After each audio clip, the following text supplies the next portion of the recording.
Breakup তো হলো, কিন্তু তারপর একদম গোড়াতেই যদি এই ভুলতে না পারার আখ্যানে আমরা যাই, কি ভুলতে পারছি না? আমি কি তাকে ভুলতে পারছি না, নাকি তার সঙ্গে যাপিত সময় যেখানে সে ছিল, আমি ছিলাম, এবং একটা মুহূর্তের গড়ে ওঠা ছিল, কো ক্রিয়েশন ছিল, কিন্তু একা ও ছিল না। এই কো ক্রিয়েশনের মধ্যে আমার দেখা যে সুখের ছবির টুকরোগুলো রয়ে যাচ্ছে, তাকে ভুলতে পারছি না। এবং সম্পর্ক তো সুতোর মতন রত্নাবলী, ধরো যদি একটা সুতোর একদিক তুমি ধরে থাকো, একদিক আমি ধরে থাকি, তবেই তার টান আছে।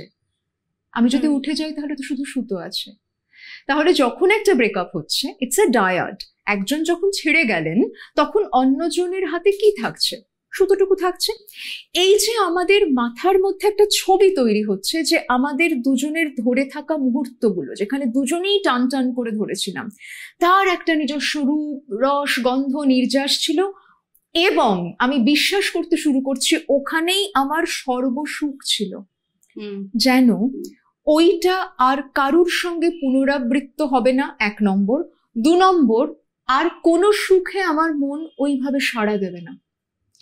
এই দুটো ট্র্যাপে আমরা যখন ব্রেকআপ ঘটে যায়, বিচ্ছেদ ঘটে যায়, কোথাও গিয়ে যেন পড়ে যাচ্ছি।